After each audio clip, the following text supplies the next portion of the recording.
Hello students, welcome to Shoaib sir classes. Last class में हमने देख लिया था इस सबक के सभी अल्फाज मायने और सबक का खुलासा। इस वीडियो में हम कवर कर लेते हैं सभी क्वेश्चन आंसर्स। तो शुरू करते हैं। लता मंगेशकर के गीत का मुसन्निफ पर क्या असर पड़ा?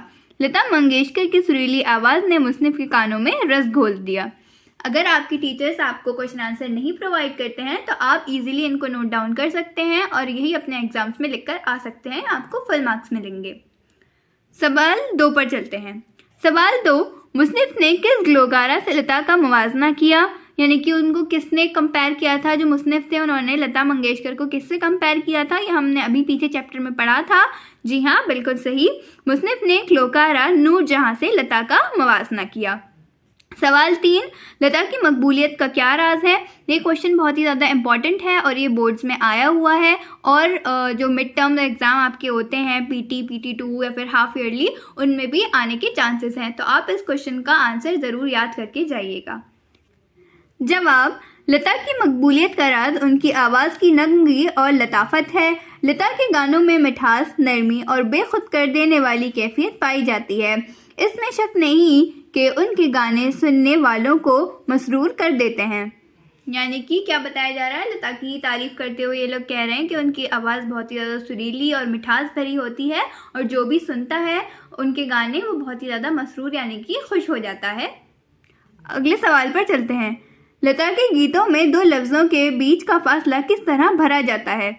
ये हमने अभी अभी सबक में पढ़ा था, तो आपको याद होना चाहिए। तो इस सवाल का जवाब क्या है? लता के गीतों में 2 लफ्ज़ों के बीच का फासला तरन्नुम से इस तरह भरा जाता है कि दोनों लफ्ज़ एक दूसरे में समाये हुए महसूस होते हैं। आई होप आपको समझ आ गया होगा। अगले सवाल पर चलते हैं। सवाल नंबर 5, लता के गाए हुए गीतों में कौन सी बात आसान और फितरी मालूम होती है? जवाब, लता के गीत के 2 लफ्ज़ों के बीच का फासला तरन्नुम से इस तरह भरा हुआ होता है कि दोनों लफ्ज़ एक दूसरे में समाये हुए महसूस होते हैं। गर्चा ऐसा होना बहुत मुश्किल है, लेकिन लता के यहाँ ये बात बड़ी आसान और फितरी मालूम होती है। सवाल 6, फिल्मी संगीत में कौन से लोकगीत का फ़ायदा उठाया गया है? फिल्मी संगीत में राजस्थानी, पंजाबी और बंगाली लोकगीत का फ़ायदा उठाया गया है। तो इसी के साथ हो गए सारे सवाल जवाब पूरे।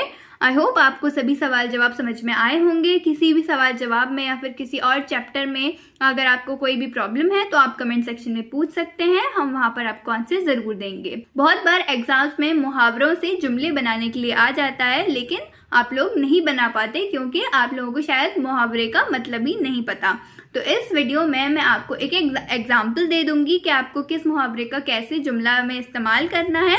अगर आपको यही याद रहे तो आप सेम यही लिख दिएगा, वरना आप कुछ भी बनाकर लिख सकते हैं जो आपको समझ आ रहा है। लेकिन एग्जाम्पल के लिए मैं आपको एक एक समझा देती हूँ। जैसे सबसे पहला मुहावरा रस घोलना, इसका जुमला आप क्या बना सकते हैं? कोयल की कोक कानों में रस घोल देती है। तूती बोलना, संगीत की दुनिया में लता मंगेशकर का तूती बोल रहा है। सर धुनना, ख्वाजा के दरबार में सुरूर के आलम में लोग अपना सर धुनते हैं। मैदान में आना, इलेक्शन लड़ने के लिए ख्वातीन भी मैदान में उतर आई हैं।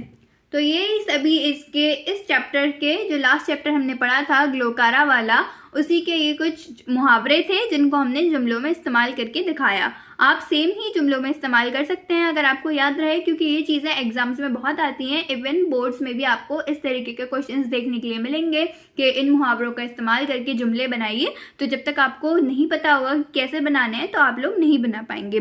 तो आई होप ये वीडियो शायद आपके लिए हेल्पफुल रही हो। अगर आपको अच्छी लगे तो वीडियो को लाइक करें, चैनल को सब्सक्राइब करें। Thanks for watching.